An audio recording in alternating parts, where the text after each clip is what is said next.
Olá, bom dia, boa tarde, boa noite aos colegas, à professora. Me chamo Guilherme e eu mais o Rogério, a gente ficou incumbidos de trazer, né, alguns conceitos da metafísica de Aristóteles. Mas não tem como falar sobre a metafísica se a gente não falar sobre o próprio Aristóteles, né? Então, ele nasceu por volta de 380 a.C., foi discípulo de Platão, discordou de algumas ideias platônicas, né?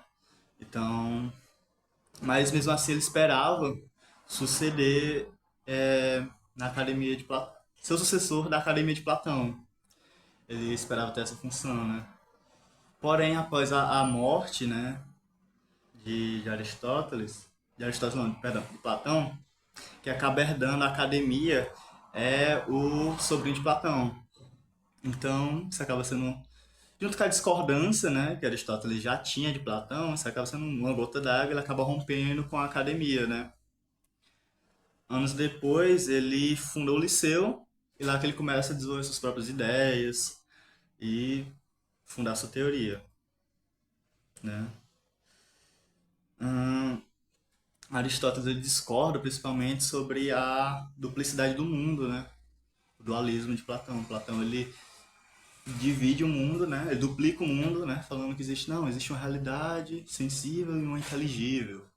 Aristóteles não, ele fala, existe apenas isso. Tem até uma imagem interessante, né? Que é a obra Escola de Atenas, né? De Rafael, que mostra isso muito bem. Você pode ver duas.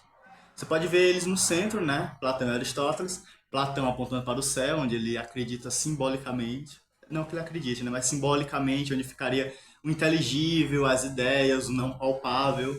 Enquanto Aristóteles estende a mão reta e fala: é isso aqui, a realidade é essa, né? Bem, agora vamos ver a cronologia. Aristóteles morre, seus manuscritos são guardados, a Grécia é conquistada, né? E aí que entra a figura de um ser chamado Andrônico de Rhodes, né? Que é o último escolarca do Liceu, né? Foi o último estudante assim da escola, né? Ele foi quem organizou as obras de Aristóteles por nome. Ele pegou esses manuscritos e criou os livros, né? E aí, metafísica. O que significa metafísica? Por que esse nome? Porque após, né, os escritos da física de Aristóteles, né, ele juntou os manuscritos, sobraram alguns, né? E tá aí, o que é que eu faço? Depois da física, tem esses outros escritos, como que eu nomeio eles? E aí, metafísica, né? Os escritos depois da física.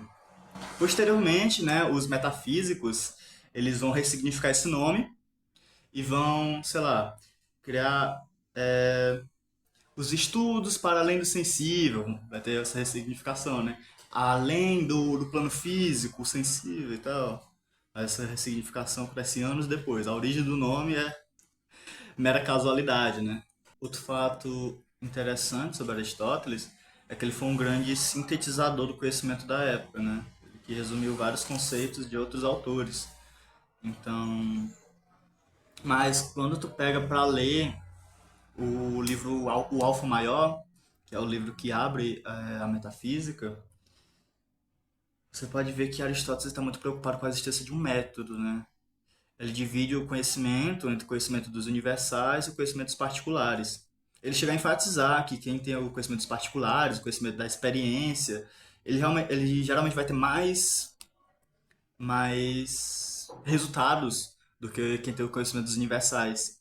Mas por que ele é tão importante, o conhecimento universal? Porque ele está preocupado com a existência de um método, com a existência de um progresso, de um, de um progresso como humanidade, né? Que o conhecimento ele caminhe junto ao progresso do próprio ser humano. Isso é bem interessante, né? Quando tu pega pra ver. E voltando, você já tem, sei lá, há muito, muito tempo, alguém preocupado com esses de um método, de uma padronização e de um progresso da humanidade como um todo, né? Boa noite a todos, caros colegas filósofos, professora Maria Aparecida.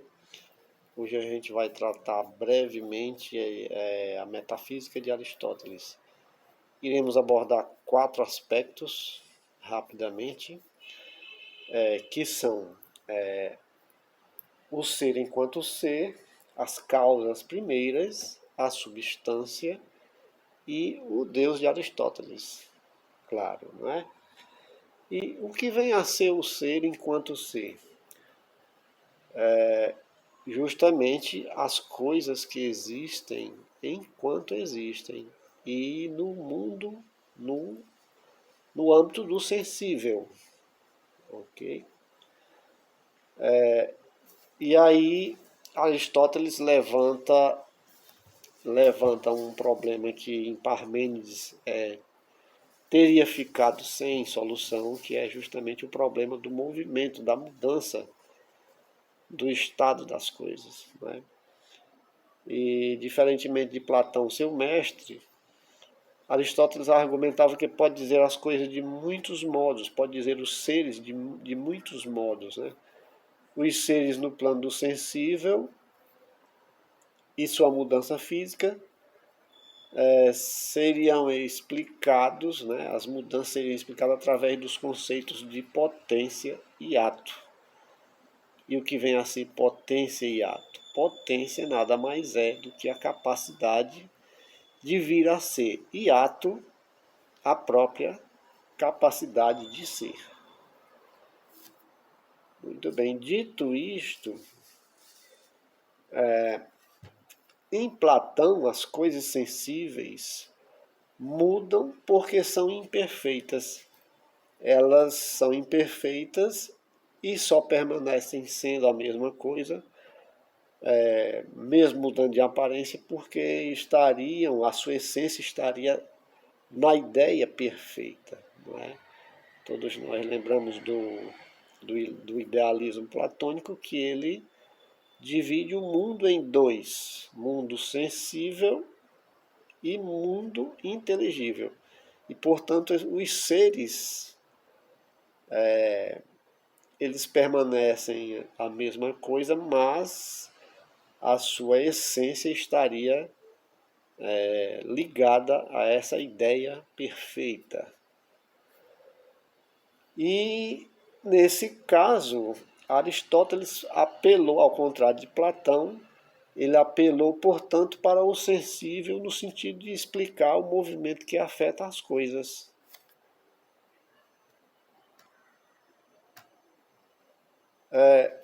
E assim os seres estão no âmbito do sensível e não, ao contrário de seu mestre Platão, no plano do inteligível. As causas primeiras. As causas primeiras são exatamente causa material, que corresponde justamente à matéria-prima. A causa eficiente, que corresponde ao agente criador. A causa formal corresponde ao formato que aquilo que foi criado possui, não é? E, finalmente, a causa final, que é para onde se dirige aquela ação, né? A causa, aquilo que foi produzido, vamos colocar assim.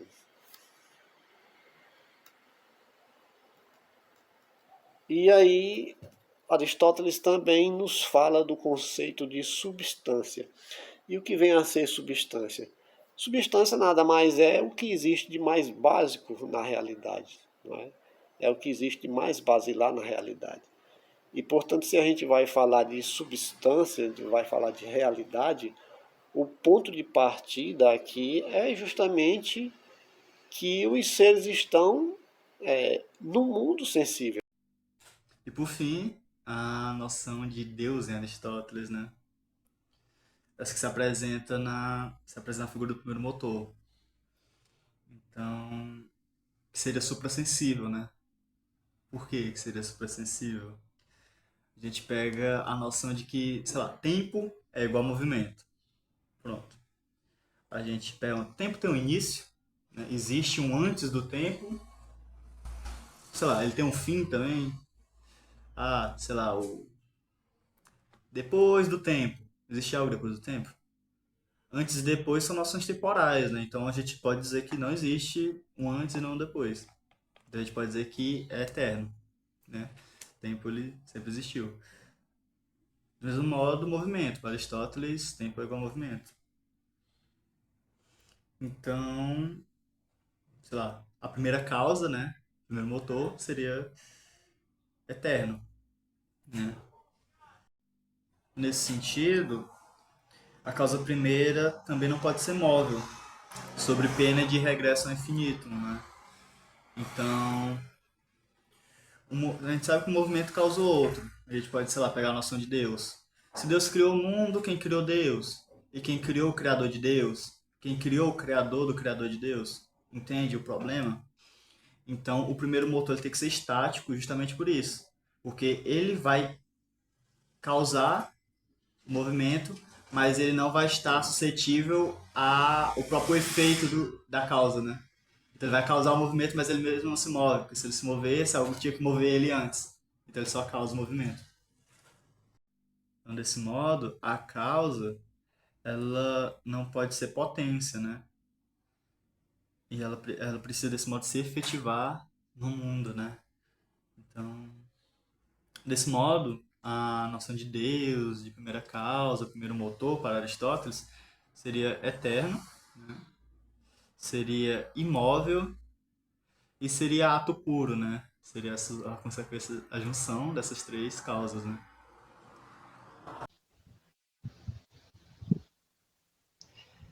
Muito bom dia a todos.